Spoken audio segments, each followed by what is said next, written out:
Shiva news चॅनलमध्ये आपल्या सर्वांचे सहर्ष स्वागत। चला तर पाहूया आजच्या काही घडामोडी। बारवाड कारदगा रस्त्यावर गंगानगर बारवाड येथे आज बुधवार दिनांक 19 रोजी सकाळी 6:30 वाजण्याच्या दरम्यान घडली असून मयत मुलाचे नाव प्रज्वल बाळासू पाटील असे आहे।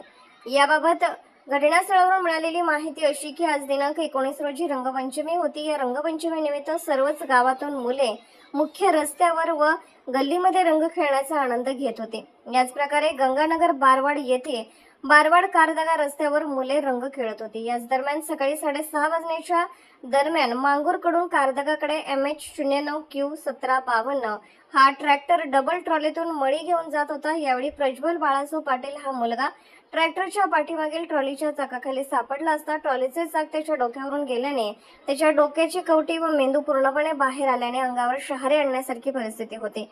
त्याचा मेंदू व कवटी बाहेर आल्याचे पाहून व पोटचा गोळा डोळ्यादेखत मयत झाल्याने आई वडील नातेवाईकांचा आक्रोश पाहून उपस्थितांच्या डोळ्यातूनही अश्रू येत होते। सदर घटना सकाळी 6:30च्या दरम्यान घडल्याने घटनेची माहिती वाऱ्यासारखी परिसरात पसरताच ग्रामस्थांनी घटनास्थळी एकच गर्दी केली होती, तर मुख्य रस्त्याच्या मध्येच झाल्याने सर्व वाहतूक ठप्प झाली होती। घटनेची माहिती मिळताच चिकोडीचे CPI विश्वनाथ चौगले, सदलगा पोलीस स्टेशनचे PSI शिवकुमार बिरादार यांनी घटनास्थळी भेट देऊन पाहणी करून पंचनामा केला व या मुलाचा मृतदेह निपाणी येथील गांधी हॉस्पिटलला शवविच्छेदन करण्यासाठी पाठवला, तर सदर ट्रॅक्टर पोलीस स्टेशनला नेण्यात आला। त्यानंतर या रस्त्यावर सकाळी 6:30 पासून ठप्प झालेली वाहतूक पूर्ववत सुरू करण्यात आली। सदर घटनेचा पुढील तपास CPI विश्वनाथ चौगले यांच्या मार्गदर्शनाखाली सदलगा पोलीस स्टेशनचे PSI शिवकुमार बिरादार हे करत आहेत।